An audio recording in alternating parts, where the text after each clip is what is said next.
नमस्कार, जय हिंद। आशा है आप सब भी स्वस्थ होंगे और घर पे होंगे, गर्मी से बच रहे होंगे। आज का वीडियो हमारे राज्य की जो परीक्षा संचालन करने वाली एजेंसीज हैं, सीजीपीएससी और सीजी व्यापम, उनके नाम। तो कल एक परीक्षा हुई, मंडी निरीक्षक की परीक्षा, सीजी व्यापम ने उसे आयोजित किया था। और उस परीक्षा के होते ही फिर से वो सारे सवाल खड़े हो गए हम लोगों के सामने, जो हमेशा हर परीक्षा के बाद आते रहते हैं। परीक्षा केंद्रों में छात्रों के बीच एक ऊहापोह का माहौल था। किसी को समस्या हो रही थी, कहीं कोई शर्ट गलत पहन के चला गया, कोई जूता पहन के चला गया, कहीं कुछ हो गया। तो सबसे पहले तो परीक्षार्थियों के से मेरा आग्रह रहेगा कि आप किसी भी परीक्षा में जब पढ़ने के लिए या वहाँ पे पेपर देने के लिए जाते हैं, तो आप दिशा निर्देशों का अवश्य अध्ययन कर लें। आपके एडमिट कार्ड में भी दिशा निर्देश लिखे होते हैं। उन दिशा निर्देशों को आप ठीक तरीके से पढ़ लें और कम से कम दिशा निर्देशों का पालन करने के बाद ही आप परीक्षा केंद्र पे पहुंचे। दिशा निर्देश सही हैं, गलत हैं, उसके बारे में हम लोग आगे वीडियो में बात करेंगे। लेकिन आपका या किसी छात्र का अगर कोई वहां पे सिंसियरली परीक्षा देने के लिए जा रहा है, वो अपने आप को समझता है कि हाँ, मैं इस परीक्षा के लिए उचित हूँ और अच्छा कैंडिडेट हूँ, तो उनको इन सब चीजों से पहले तो बचना चाहिए। आपके लिए जो भी परीक्षा के निर्देश हों, उसको आपको मानना पड़ेगा और आपको परीक्षा देनी पड़ेगी, उसी माहौल में देनी पड़ेगी और उससे आगे निकल के आपको अपना सिलेक्शन देना पड़ेगा। तो ये तो छात्रों से मेरा आग्रह रहेगा कि आप आगे से इन सब चीजों का ध्यान रखें। हालांकि परीक्षा के जो भी निर्देश हैं, जो कि व्यापम के और पीएससी के द्वारा जारी किए जाते हैं, वो अलग से भी जारी हैं और अभ्यर्थियों के एडमिट कार्ड में भी। तो उन्हीं निर्देशों में से मैंने कुछ का अध्ययन किया, बाकी सभी का अध्ययन किया, लेकिन कुछ तो ऐसे लगे जैसे कि परीक्षा पूर्व जो है वो 2 घंटे पर पहले आना पड़ेगा और आधे घंटे पहले जो है गेट जो है मुख्य द्वार बंद कर दिया जाएगा, किसी भी परिस्थिति में खोला नहीं जाएगा। दूसरा कि अभ्यर्थियों को हल्के हल्के रंग के आधी बाह के कपड़े पहन के जाने हैं। कोई कार्गो जीन्स नहीं, सिंपल प्लेन जीन्स पहनना है, बेल्ट नहीं लगाना है, कोई भी आभूषण नहीं पहनने हैं। आपको चश्मा भी अगर लगाना है तो मोटे फ्रेम का बहुत नहीं होना चाहिए, सिंपल फ्रेम का होना चाहिए और डिजिटल नहीं होना चाहिए। मोबाइल वर्जित है, डिजिटल की वर्जित है। आपको घड़ी भी नहीं पहननी है, ना कि कोई डिजिटल ना मैकेनिकल कोई घड़ी आपको नहीं पहननी है। इस तरीके से बहुत सारे निर्देश दिए गए हैं। हाँ, साथ में चप्पल भी आपको पहनना है। चप्पल या बिना चप्पल आप जा सकते हैं, जूता आपको पहनना नहीं है, मोजा पहनना नहीं है। तो ये सारे कुछ कुछ निर्देश परीक्षा में दिए जाते हैं। सीजीपीएससी में भी दिए गए हैं और व्यापम की भी परीक्षाओं में ये सारे निर्देश जो हैं वो दिए जा रहे हैं। ठीक है, परीक्षा में निर्देश देना ये परीक्षा एजेंसियों का काम है और उन्हें निर्देश देने भी चाहिए। उनके निर्देश देने के पीछे भी कई सारे रीजन हैं। एक बिलासपुर की घटना आप लोगों को पता होगी, जिसमें कि एक बहन बाहर खड़े होके उस अपनी बहन को जो अंदर परीक्षा दे रही थी उसे संपर्क में थी और किसी डिवाइस के माध्यम से वो परीक्षा, इंजीनियरिंग परीक्षा थी शायद पिछले साल। इसके अलावा दुर्ग की एक घटना आप लोगों को याद होगी, जिसमें एक अभ्यर्थी अपने जूते या चप्पल के नीचे कुछ छिपा के लेके गया था। ऐसी सूचना हम लोगों को मिली।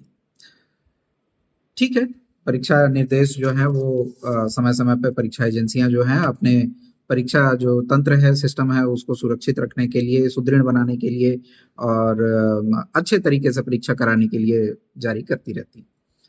लेकिन कोई भी निर्देश जारी करने से पहले उसके व्यवहारिक पक्षों का भी अध्ययन करना आवश्यक होता है। अभी हमारे यहाँ तो गर्मी है, ठीक है, सभी विद्यार्थी वैसे ही हल्के रंग के कपड़े पहनते हैं, सामान्य आदमी भी हल्के रंग के ही कपड़े पहनता है। लेकिन क्या यही सारी चीजें ठंड के मौसम में भी लागू होंगी? पहला प्रश्न है कि क्या यही सारी चीजें ठंड के मौसम में भी लागू होंगी? अगर ये कहते हैं हम कि परीक्षा जो भी एजेंसीज हैं वो ये कहती हैं कि ठंड के मौसम में आप हल्के रंग के स्वेटर पहन सकते हैं, तो क्या उस टाइम पे जो अभी के निर्देश हैं उस टाइम पे वो टूटेंगे नहीं। ठीक है। तो पहली चीज तो अगर ठंड के समय पे अगर आप इस तरीके के निर्देश देते हैं कि स्वेटर पहन के आ सकते हैं, तो जब उस समय पे जा सकता है परीक्षार्थी, तो अभी क्यों नहीं जा सकता है सामान्य कपड़े पहन के, फुल स्लीव के? क्यों नहीं जा सकता है? ये अभी भी जा सकता है, जाने देना भी चाहिए। हम लोगों को और परीक्षा एजेंसीज को ये समझने की आवश्यकता है कि हमारे भारतवर्ष में, हमारे राज्य में, हमारे समाज में एक सरकारी नौकरी का महत्व कितना है। हम कितने भी आगे चले जाएं, हमारे जो बेसिक समाज में जो बेसिक कुछ चीजें जो जुड़ जाती हैं, जो सामाजिक रूप से जुड़ जाती हैं, उसमें एक सरकारी नौकरी भी है। सामाजिक नौकरी केवल एक लॉन्ग टर्म के लिए आपके लिए एक आर्थिक साधन नहीं है, वो एक सामाजिक प्रतिष्ठा है, सामाजिक प्रतिष्ठा होती है। से एक सरकारी कर्मचारी केवल एक कर्मचारी नहीं होता है, समाज में उसकी अलग प्रतिष्ठा होती है। एक बेंगलोर में रहने वाला व्यक्ति जो लाखों में कमा रहा है, और एक शहर में रहने वाला व्यक्ति, एक सामान्य शिक्षक, उन दोनों की प्रतिष्ठा में आज भी अंतर है। ये सरकारी तंत्र में आने का बहुत बड़ा कारण है। सरकारी तंत्र में हम आएंगे कैसे? किसी न किसी परीक्षा के आधार पे ही आएंगे। पहले तो भाई ठीक है, पहले बहुत पहले की अगर बात करें तो हाँ, 10वीं पास है तो चलो इसको नौकरी दे दो, 12वीं पास है तो नौकरी दे दो, चलो ग्रेजुएशन कर लिया तो नौकरी दे दो। ऐसा सिस्टम चलता था, ऐसा हम लोगों ने सुना है, लेकिन देख तो पाए नहीं। हम भी उसी जनरेशन में आए जबकि परीक्षाएं संचालित होने लगी थी किसी भी पद के लिए। ऊपर वाले की कृपा से भाई हम भी किसी परीक्षा के माध्यम से ही सेलेक्ट हो गए। लेकिन उसी परीक्षा में सेलेक्ट होने के दौरान और अभी की परीक्षाओं को देखने के दौरान ये समझ में आया कि अभी का जो परीक्षार्थी है वो कितने तनावग्रस्त माहौल में परीक्षा दे रहा है। एक नौकरी को पाने के लिए वो जो कैंडिडेट है वो जब परीक्षा केंद्र पे पहुंचता है, कितने तनाव से गुजरता है। पढ़ने का तनाव हो सकता है, उसका कोई सिलेबस छूट गया हो या कोई टॉपिक छूट गया हो, उस चीज का उसको तनाव होगा। फिर जब परीक्षा केंद्र में निर्देश जब पढ़ता है तो मैं क्या पहनूं, क्या करूं। हमारे देश की जनता, वैसे ही गरीबी कितनी है आप लोगों को भी पता है। किसी के पास हो सकता है एक ही टी शर्ट हो या दो टी शर्ट हो या दो स्वेटर हो, क्या करेगा वो? तो अलग से उसको एक लेने की कि नहीं मुझे हल्के रंग का लेना है, एक सफेद लेना है, ऐसा टी शर्ट लेना है, कपड़े पहनने हैं, ये यही इसी प्रकार के कपड़े पहन सकता हूँ। तो सबसे ज्यादा परेशान तो वो गरीब अभ्यर्थी ही हो रहा है। कोई अमीर अभ्यर्थी, वैसे भी अमीर लोग तो वैसे भी परीक्षा में नहीं आ रहे, उनके पास अपने बिजनेसेस है। लेकिन जो गरीब तबके का व्यक्ति एक परीक्षा के लिए अपने आप को सोचता है कि मैं इस परीक्षा में सेलेक्ट होऊंगा और तैयारी करता है, और जब परीक्षा देने जाता है तो उसको इस तरीके का माहौल मिलता है। ये माहौल परीक्षा देने वाले किसी भी अभ्यर्थी के लिए सही नहीं है। कल की न्यूज बताऊं तो कल कई कई जगह से ऐसे समाचार मिले। अंबिकापुर में जैसे एक विक्टोरिया पब्लिक स्कूल में समाचार मिला कि वहां पे अभ्यर्थी को, उसने मरून कलर की कोई शर्ट पहनी हुई थी, जिसके चलते उसको शर्ट उतार के बनियान में पेपर देना पड़ा। जसपुर के भी किसी एक सेंटर पे इसी प्रकार की घटना की सूचना मिली, और भी राज्य में और भी कई जगह पे इसी प्रकार की कुछ सूचनाएं प्राप्त हुई। अब आप उस कैंडिडेट का, उस अभ्यर्थी का, उसकी मनोस्थिति समझने की कोशिश कीजिए कि उसके ऊपर क्या बीत रही होगी। हो सकता है वो अच्छा कैंडिडेट होगा, हो सकता है वो पढ़ा भी होगा, लेकिन जब परीक्षा से पूर्व ही एक छोटी सी गलती के लिए उसे बनियान में पेपर देना पड़ा, तो आपको क्या लगता है कि वो जो व्यक्ति है वो अच्छे से पेपर दे पाया होगा? आप रहते तो क्या करते अगर आपको बनियान में पेपर देना पड़ जाता तो? और साथ में हो सके उसके जैसा उसने इंटरव्यू दिया तो पता चला कि उसके बगल में कोई फीमेल भी बैठी हुई थी, उस लड़की को कितना एम्बेरसमेंट हो रहा होगा। वो कितने शर्म से पेपर दे रही होगी कि मेरे बगल में जो बैठा हुआ व्यक्ति है वो बनियान में बैठा हुआ है। ऐसे तो हम बहुत सभ्य बनते हैं, बहुत ज़्यादा हम दिखाते हैं कि नहीं ये है सभ्यता है, पूरे कपड़े पहनने चाहिए ये, और एक परीक्षा केंद्र में एक परीक्षार्थी का शर्ट उतरवा के हम परीक्षा लेने वाले, हम एजेंसीज, हमारी एजेंसीज, ये ऐसा लग रहा है कि बहुत अच्छा काम कर रही है। इसमें परीक्षा केंद्रों का की गलती नहीं है, उनको तो जैसा निर्देश मिला वो काम कर रहे हैं। समस्या है जहां से निर्देश बन रहे हैं, आपने इन व्यवहारिक पक्षों पे ध्यान नहीं दिया। दूसरा, परीक्षा में आपको 2 घंटे पहले आना है, आधे घंटे पहले दरवाजा ही बंद हो जाएगा। मैं खुद एक अभ्यर्थी रहा हूँ, मैं लंबी तैयारी किया हूँ, लंबी तैयारी के बाद ही मेरा सिलेक्शन हो पाया है, और अंतिम समय में की गई तैयारी कितनी महत्वपूर्ण होती है ये किसी भी सिंसियर अभ्यर्थी से आप समझ सकते हैं, पूछ सकते हैं, वो आपको बताएगा। कई बार ऐसा होता है कि अंतिम समय में पन्ना पलटते पलटते कुछ प्रश्न आपको ऐसे दिख जाते हैं, वही प्रश्न आ जाते हैं। अब इसको आप सुपरस्टिशन कर लीजिए या भ्रम कर लीजिए या ऐसी कोई मान्यता कह लीजिए, कोई फर्क नहीं पड़ता। अगर मेरा अंतिम समय में पढ़ने पे एक क्वेश्चन भी अगर बन जाता है तो बहुत अच्छी बात है, उससे क्या समस्या है। तो अगर मैं 2 घंटे पहले आ जाऊंगा तो मेरा तो 2 घंटा बर्बाद हो गया। अंदर जाने के बाद मैं बाहर नहीं निकल सकता हूँ, मैं कोई किताब नहीं लेके जा सकता हूँ, मैं क्या करूंगा। ठीक है, हम बोल सकते हैं कि वहां पे तैयारी करने के लिए, परीक्षा केंद्रों में जाने के लिए वहां पे समय चाहिए, वहां पे भी जांच करने के लिए, ठीक है, आधा घंटा पर्याप्त होता है, आधा घंटा पर्याप्त है, उससे ज्यादा की क्या जरूरत है। तो इस तरीके से परीक्षा के माहौल को एक तनावग्रस्त माहौल ना बनाया जाए, मेरा ये कहना है। परीक्षा एक सामान्य प्रक्रिया के रूप में होनी चाहिए, अच्छी परीक्षा होनी चाहिए, साफ सुथरी परीक्षा होनी चाहिए, नकल नहीं होना चाहिए। अगर कोई व्यक्ति नकल करते पाया जाता है तो उसको सारी चीजों से उसको वंचित कर दिया जाए, उसके ऊपर आपराधिक प्रकरण दर्ज हो, आगे की किसी भी परीक्षा में वो बैठ ना पाए। इस तरीके से उसका नियम बनाया जा सकता है। कठोर नियम जब बन जाएंगे, कठोर होंगे, तो कोई भी व्यक्ति करने से डरेगा। तीसरा पॉइंट जो पिछली सरकार ने एक निर्णय लिया, जो मुझे लगता है कि बहुत ही, किसी भी प्रतियोगी परीक्षा के लिए बहुत ही गलत निर्देश था, प्रतियोगी परीक्षाओं को फ्री करना। इतना बेकार निर्देश कि मैं उसके बारे में बता नहीं सकता हूं। भीड़ आ गई जब आपने उस परीक्षा को फ्री किया, अब भीड़ आने लगी, फॉर्म भर दिए, एक परीक्षा निकली, 100 पद हैं, उसमें भरने वालों की संख्या 1 लाख हो गई। अब कोई कैसे गारंटी ले सकता है कि इसमें केवल 1000 या 10,000 व्यक्ति ही आएंगे।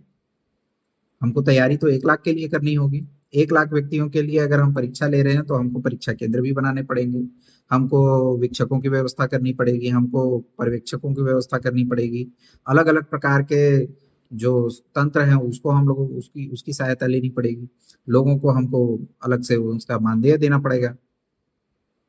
और पता चल रहा है कि आए कितने लोग, तो 10 या 15%, 10 या 15% लोग आ रहे हैं, बाकी बाकी की नहीं आए क्योंकि वो सिंसियर ही नहीं थे, उनको कोई फर्क नहीं पड़ता था। उनके घर वालों ने दबाव दिया कि हाँ भाई जाके फॉर्म भरो, तो उन्होंने भर दिया। या तो किसी का दोस्त भर रहा था तो अरे ये फॉर्म आया है मैं भर दूं क्या, हाँ भर दो। आजकल तो वैसे भी ऑनलाइन है, कोई डॉक्यूमेंटेशन तो मांगते नहीं है, सारे डॉक्यूमेंट्स पहले से पड़े हुए हैं, भर दो भर दो, पैसा तो लग नहीं रहा है, क्या करना है। वर्तमान सरकार आई, उसने थोड़े से नियम चेंज किए। क्या नियम? तो आप जब उपस्थित होंगे तो आपका रिएम्बर्स हो जाएगा पैसा, नहीं तो जमा हो जाएगा, ठीक है। लेकिन ये भी पर्याप्त नहीं। सबसे पहली चीज, परीक्षा कोई भी फ्री नहीं होनी चाहिए। किसी भी मानव समुदाय या समाज का एक बेसिक जो नेचर है वो ये है कि वो फ्री की चीजों की कदर नहीं करता है।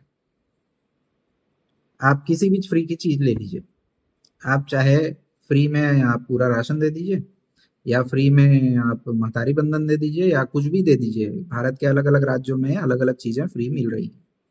और किसी की किसी को कोई कदर नहीं। ये बात किसी से नहीं छुपी है कि जितने भी लोग राशन दुकानों से चावल उठाते हैं, वो किराने की दुकानों दुकानों में आड़त में जाके उसको बेच आते हैं और पैसा ले लेते हैं। ये ऐसी कोई बात नहीं है कि इसमें हमको पता करने के लिए किसी जांच जांच समिति को गठित करना पड़ेगा, तब हमको पता चलेगा। ये सामान्य चीज है, सामान्य प्रक्रिया है। तो ये तो है। उसके बाद पैसा लेके वो बैठ गए। हमारे समाज में लेबर की कमी हो गई। खैर, उस पर नहीं जाते हैं। तो ये एक समस्या है। कहने का मतलब है कि फ्री नहीं होनी चाहिए परीक्षा। परीक्षा अगर आपको करानी है तो आपको अच्छे कैंडिडेट चाहिए। तो आपको उन लोगों को बुलाना है परीक्षा में जो सच में उसकी तैयारी कर रहे हैं। तो आपको एक निश्चित उसका उसकी जो राशि है वो लेने की आवश्यकता है। इससे बाकी चीजें भी स्मूथ होती हैं। बाकी चीजों के लिए भी आएगा, अब हमारे पास पैसा आएगा तो हम बाकी चीजें भी कर सकेंगे और अनर्थक जो अभ्यर्थी हैं वो इससे हटेंगे। पहली चीज, उससे आपकी हमारी समस्या दूर होगी कि ऐसे कैंडिडेट जो भीड़ बढ़ाने के लिए बढ़े हुए हैं, भर भर रहे हैं उसमें, वो लोग नहीं हैं। ठीक है। परीक्षा केंद्रों के साथ भी कई सारी समस्याएं इसके साथ जुड़ती जाती हैं। परीक्षा केंद्रों में जो शिक्षक हैं वो बहुत समय पूर्व आते हैं। उनको बहुत अधिक काम करना पड़ रहा है। सीजीपीएससी की परीक्षा में तो फिर भी कम काम है, लेकिन व्यापम की परीक्षाओं में बहुत सारे काम हैं। तो उनको अगर 7 8 बजे अगर परीक्षा हम कर रहे हैं तो हमको उनको 6 बजे बुलाना पड़ रहा है। 6 बजे से लेके शाम तक वो पूरी परीक्षा संपन्न करा रहे हैं, अगर दो दो पालियों में हो रही है तो परीक्षा। तो इस तरीके की व्यवहारिक समस्याएं आती जा रही हैं। ऐसा नहीं है कि पहले की परीक्षा नहीं होती थी, पहले भी परीक्षाएं होती थी और बहुत अच्छे तरीके से होती थी, स्मूथ होती थी। मैं वही समझ नहीं पा रहा हूं कि इस तरीके के निर्देश जारी करने से हो क्या जा रहा है। 2019 पीएससी के बारे में सभी को पता है कि किस प्रकार से वहां पे जो कैंडिडेट्स थे उन लोगों और 18 कैंडिडेट्स थे। इसके अलावा कई सारे अधिकारी जो हैं, पदाधिकारी, वो भी इसमें आरोपित बनाए गए हैं। कई लोगों के ऊपर आरोप सिद्ध भी हुए हैं कि उन्होंने अपने पद का दुरुपयोग किया था। तो ये तो सिस्टम के अंदर की समस्या है, विभाग की समस्या है, एजेंसी की समस्या है। इसमें एक सामान्य अभ्यर्थी जो अपना पढ़ाई करके पेपर देने जा रहा है और ये सोच रहा है कि नहीं, मैं बनूं कुछ किसी सरकारी कर्मचारी के रूप में अपना कोई पद ग्रहण करूं, उसकी क्या गलती है? उसकी कोई गलती नहीं है। उसकी गलती सिर्फ इतनी है कि उसके पास समय नहीं है इन सब चीजों के लिए आंदोलन करने का।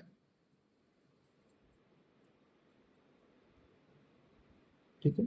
तो हम लोगों को इन सब चीजों को हमारी एजेंसीज को समझना पड़ेगा कि इन सारे नियमों को बनाने से बहुत ज्यादा फर्क नहीं पड़ रहा है। केवल और केवल अभ्यर्थी और जो परीक्षा केंद्रों में जो संचालक हैं परीक्षा केंद्र, वहां पे समस्या हो रही। बीच में अभी एक निर्देश आया जिसमें कि ऐसा कहा गया कि केवल सरकारी कर्मचारी, जो नियमित सरकारी कर्मचारी हैं, उन्हीं को पर्यवेक्षक या वीक्षक के रूप में नियुक्त किया जाएगा। हालांकि ये बहुत जल्दी चेंज भी हो गया, लेकिन यही बात है कि ये व्यवहारिक ही नहीं था। हमारे राज्य में क्या केवल सभी सरकारी स्कूल कॉलेजों में ही परीक्षा हो रही है? परीक्षा केंद्र तो प्राइवेट स्कूलों कॉलेजों में भी बनाए जा रहे हैं। वहां अगर परीक्षा हो रही है तो ठीक है, हम पर्यवेक्षक एक सरकारी नियुक्त कर सकते हैं, लेकिन वहां के वीक्षक, वहां का केंद्राध्यक्ष, वहां के बाकी स्टाफ, वो तो सारे प्राइवेट ही है, वो तो पूरा इंस्टीट्यूट ही प्राइवेट है। तो वहां पे हम सरकारी कर्मचारी कैसे खोज सकते हैं? और अगर वहां पे प्राइवेट कोई भी व्यक्ति काम कर सकता है, तो किसी भी स्कूल और कॉलेज में, चाहे संविदा में हो, चाहे अतिथि व्याख्याता हो, उनको भी शिक्षक के रूप में हम नियुक्त कर सकते हैं। करना भी चाहिए, हो भी रहे हैं। मैं निर्देश की बात कर रहा हूँ जो कुछ समय पहले आया था कि अतिथि व्याख्याताओं को एकदम हटा देना है, जबकि हमारा पूरा उच्च शिक्षा विभाग ही अभी अतिथि व्याख्याताओं के भरोसे चल रहा है। नियमित नियुक्ति तो हो रही है, लेकिन बहुत स्लो प्रोसेस है। 3,000 से ज्यादा पद खाली हैं, 700 की भर्ती हो रही है। तो काफी सारी चीजें हैं, समस्याएं हैं। और ये ऐसी समस्याएं नहीं है कि जिसके ऊपर अ, हम लोग काम नहीं कर सकते हैं, या जो एजेंसीज हैं, जो परीक्षा संचालित संचालित करने वाली एजेंसीज हैं, उन लोगों को पता नहीं है। वहां भी बैठने वाले पदाधिकारी जो हैं वो किसी ना किसी परीक्षा से आए हैं, आईएएस लेवल के हैं, पीएससी लेवल के हैं, ऐसे अधिकारी कर्मचारी हैं वहां पे भी। तो कैसे वहां पे ये सारे निर्देश आ जा रहे हैं, मैं तो समझ ही नहीं पा रहा हूँ। तीसरा, छत्तीसगढ़ के अलग अलग क्षेत्रों में अलग अलग प्रकार की समस्याएं जनित हैं। हमारा राज्य बड़ा है, राज्य में विविधताएं हैं, जिलों में विविधताएं हैं, एक जिले के अंदर भी कई जगह विविधताएं हैं, लेकिन निर्देश सभी के लिए एक जैसे हो जा रहे हैं। हालिया अभी सीजीपीएससी की परीक्षा, प्री परीक्षा, तो प्री परीक्षा में भी यही सारे निर्देश थे कि हाफ पहन के जाना है, ये करके जाना है, वैसा करके जाना है। रायपुर के हिसाब से तो अच्छा था, बिलासपुर के हिसाब से अच्छा था, लेकिन सरगुजा और जशपुर के हिसाब से, हम सबको ये पता है कि सरगुजा और जशपुर में राज्य में सबसे ज्यादा ठंड पड़ती है। और अगर यहाँ पे हमको केंद्र अगर बनाना है और फरवरी के टाइम पे हम पेपर ले रहे हैं, तो कोई भी अभ्यर्थी हाफ टी शर्ट में परीक्षा देना देने के लिए कंफर्टेबल नहीं होगा। तो इस तरीके की समस्याएं उत्पन्न होती हैं। पता नहीं किसने समझ ये सारे निर्देश जो हैं बनाए हैं, क्या पता वो व्यवहारिक पक्षों को देख ही नहीं रहे हैं। ठीक है, तो हम लोगों को करना क्या चाहिए? हम लोगों को ये करना चाहिए कि परीक्षा जो है, परीक्षा का संचालन या परीक्षा संबंधी जो भी निर्देश हैं, उनके व्यवहारिक पक्षों को सबसे पहले हम लोगों को देखना पड़ेगा कि व्यवहारिक उसके पक्ष क्या है। परीक्षा संचालन या परीक्षा के लिए माहौल हमको ऐसा तैयार करना पड़ेगा जिससे कि अच्छे कैंडिडेट्स आ सके हमारे पास। ऐसा नहीं कि कोई भी उठ के वहां पे आ जा रहा है और वो परेशान होके वहां पे पेपर दे रहा है। एडमिट कार्ड में ये लिख दे रहे हैं, कुछ कर रहे हैं, कभी कुछ हो जा रहा है। मैं तो बोल रहा हूँ कि अगर कोई ऐसा कैंडिडेट मिलता है तो उसके ऊपर आपराधिक प्रकरण दर्ज हो, सिस्टम की सफाई हो हमारे, ये काम हम लोगों को करना चाहिए। परीक्षा में प्रश्न एक अलग समस्या है। अभी सीजीपीएससी की ही परीक्षा में कई सारे प्रश्न विलोपित हो गए। विलोपित होने से उन लोगों को फायदा हो गया जिन लोगों ने वो प्रश्न बनाया नहीं था, या जिनके गलत प्रश्न बने थे। उन लोगों को नुकसान हो गया जिनके प्रश्न मॉडल आंसर में सही थे। वो लोग रेस से बाहर हो गए, उनका सिलेक्शन, वो सिलेक्शन से आउट हो गए, और जो कैंडिडेट ऐसे थे जो जिनका बल्कि थोड़ा सा कम नंबर आ रहा था, वो सेलेक्ट हो गए। ये एक समस्या है। ये समस्या तो पीएससी और व्यापम के साथ पता नहीं कितने समय से चली आ रही है। हम ऐसे प्रश्न क्यों नहीं छांट पा रहे हैं, हम ऐसे प्रश्न क्यों नहीं ले पा रहे हैं जो तार्किक रूप से भी सही हो, फैक्चुअली भी तथ्यात्मक रूप से भी सही हो? ऐसे प्रश्न हम क्यों नहीं दे पा रहे हैं? हम ऐसे प्रश्नों को ले क्यों रहे हैं, जबकि इतने लंबे चैनल के द्वारा वो स्क्रूटनिंग की जाती है कि हाँ ये प्रश्न, ये प्रश्न, ये प्रश्न आएंगे, उसके बाद भी कोई उसके ऊपर ध्यान क्यों नहीं दे पा रहा है कि कौन से प्रश्न हमको देने चाहिए? ठीक है, एक आध प्रश्न चल जाता है, कोई बात नहीं। हमारी यूपीएससी में तो कुछ नहीं हो रहा है, वहां पे ऐसे प्रश्न ऐसे आसानी से क्यों आ जा रहे हैं? इसका मतलब है कि हमारे सिस्टम में कहीं पे कोई कमी है, हमको उस कमी को दूर करने की जरूरत है। प्रश्न सही आएंगे, सारे प्रश्न मॉडल आंसर सही आएंगे, तो हमारा जो सिलेक्शन लेवल है वो भी अलग बढ़ेगा, और अच्छे कैंडिडेट सेट होंगे, वहां पे सेलेक्ट होंगे। तो विलोपित होने वाले प्रश्नों की जो संख्या है वो जितनी कम हो उतनी अच्छी। एक और काम जो करना चाहिए, जो हमारी एजेंसीज हैं, और खैर इसमें तो पूरी गवर्नमेंट को लगना पड़ेगा, कि नियमित परीक्षाएं, परीक्षा का कैलेंडर वगैरह जारी हो रहा है, मैं देख भी रहा हूँ कि परीक्षा ये होगी, ये होगी, लेकिन उसके लिए बहुत कम पद हैं। और जबकि पूरे सरकारी कर्मचारी, पूरे सरकारी तंत्र में हम लोग आके देखें तो इतने सारे पद खाली हैं कि आप मतलब काउंट करेंगे तो बम्पर भर्ती हो सकती है, लेकिन भर्ती हो ही नहीं रही। क्या पता क्यों नहीं हो रही है? जबकि पूरा काम जो है शासन को वो सरकारी कर्मचारियों से ही कराना है, लेकिन फिर भी भर्ती नहीं हो रही। चुनाव हो गया, जनगणना हो गया, और भी जितने भी निर्देश हैं वो सारे हो गए, जो भी काम है वो सरकारी कर्मचारी ही करेगा। आप किसी भी प्राइवेट एजेंसी पे वैसा भरोसा नहीं कर सकते हैं जितना कि एक सरकारी कर्मचारी पे कर सकते हैं, और जितनी जिम्मेदारी से वो काम निपटा सकता है और कर सकता है, किसी प्राइवेट एजेंसी पे इतना भरोसा नहीं किया जा सकता है। लेकिन फिर भी भर्तियां नहीं हो रही, बहुत कम भर्ती हो रही। तो ये सारी कुछ चीजें हैं। आशा है आप लोगों को आज का जो वीडियो है वो पसंद आया होगा, और अगर अभी तक हैं आप लोग तो आप लोगों से आग्रह रहेगा कि आप चैनल को सपोर्ट करें और इसे आगे बढ़ाएं। मेरा हमारी परीक्षा एजेंसी से भी आग्रह है कि आप अपने दिशा निर्देशों को भी एक बार पढ़ें और उसके व्यवहारिक पक्षों को पे भी ध्यान दें। और ध्यान ही सिर्फ देने वाली बात नहीं है, उसको उस तरीके से और लागू करने की जरूरत है जिससे कि कोई भी अभ्यर्थी परेशान ना हो, वो एक अच्छे तरीके से एक अच्छे कैंडिडेट के रूप में परीक्षा दे सके। जय हिंद।